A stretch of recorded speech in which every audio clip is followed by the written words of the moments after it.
జై తెలంగాణ. అందరికీ నమస్కారం. ఇవాళ పొద్దున్నే పేపర్లో ఒకటే టికెట్ తీసుకుంటే లాస్ట్ మైల్ వరకు ప్రజలకు ఒక కనెక్టివిటీ ఇస్తామనేటటువంటి ఉద్దేశంతో ప్రభుత్వం ఒక కార్యక్రమాన్ని ప్రకటించింది. అందులో ఆర్టీసీ బస్సు ఎక్కినటువంటి వాళ్ళు అదే బస్సులోంచి ఆటో బుక్ చేసుకుంటే చివరి వరకు కూడా మరి దింపేటటువంటి ఒక కార్యక్రమం చేస్తున్నారని చెప్పినారు. సరే, ఆ కార్యక్రమం ఎట్లా ఉంటుంది, ఎట్లా అమలవుతుంది అన్నది పక్కన పెడితే ప్రభుత్వమే ఆటోలను నడపాలనేటటువంటి ఒక వింత పద్ధతిని ఇవాళ పేపర్లో చూడడం జరిగింది.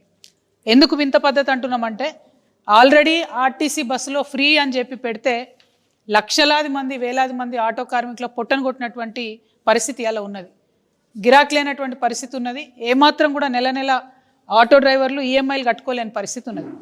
ఆల్రెడీ వాళ్ళు ఇబ్బంది పడుతూ ఉన్నారు. మీదికెళ్ళి ఎలక్ట్రికల్ ఆటోలు అని చెప్పి ఇంకో కొత్త పరిశ్రమ తీసుకొచ్చిండ్రు.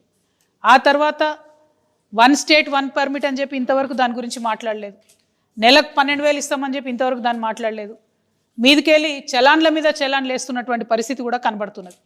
మరి ఇవన్నీ జరిగి ఆటో డ్రైవర్లు బాధపడుతున్నటువంటి ఈ సందర్భంలో ఆర్టీసీయే ఆటోలు నడుపుతుందని చెప్పడం కరెక్ట్ కాదు.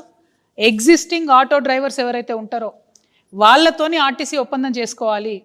ఆర్టీసీలో ప్రయాణం చేసే ప్రయాణికులు ఎట్లయితే ఇప్పుడు ఓలానో ఊబరో ర్యాపిడోనో బుక్ చేసుకుంటున్నట్టుగానే అందులోంచి బుక్ చేసుకుంటే ఎగ్జిస్టింగ్ ఆటో డ్రైవర్స్తో కనెక్టివిటీ ఉండాలి.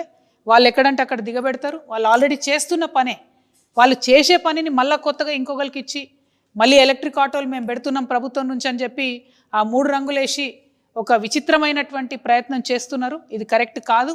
దీనివల్ల మొత్తం యావత్ రాష్ట్రంలో లక్షలాది మంది ఆటో కార్మికుల పొట్టగొట్టే పరిస్థితి కనబడతా ఉంది. ముఖ్యంగా వరంగల్, కరీంనగర్ నుంచి మొదలు పెడతామని చెప్తున్నారు. డిపోలలో ఆటోలు ఉన్నాయని చెప్తున్నారు. వాటిని మాత్రం ఎట్టి పరిస్థితుల్లో డిపో బయటికి కూడా రానివ్వమని మేము ప్రభుత్వాన్ని హెచ్చరిక చేస్తూ ఉన్నాం.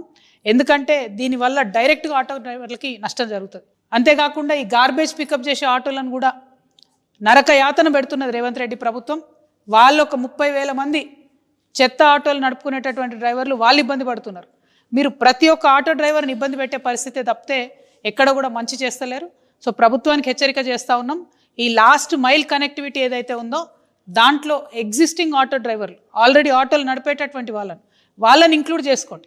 వాళ్ళతో మాట్లాడండి, వాళ్ళతో నెగోషియేట్ చేయండి, యూనియన్స్ని పిలవండి, మాట్లాడండి. ఏమీ లేకుండా ఏకపక్ష నిర్ణయం తీసుకుంటే చూస్తూ ఊరుకోదు. తెలంగాణ రక్షణ సేన ఖచ్చితంగా ఆటో డ్రైవర్ల పక్షాన నిలబడుతుంది.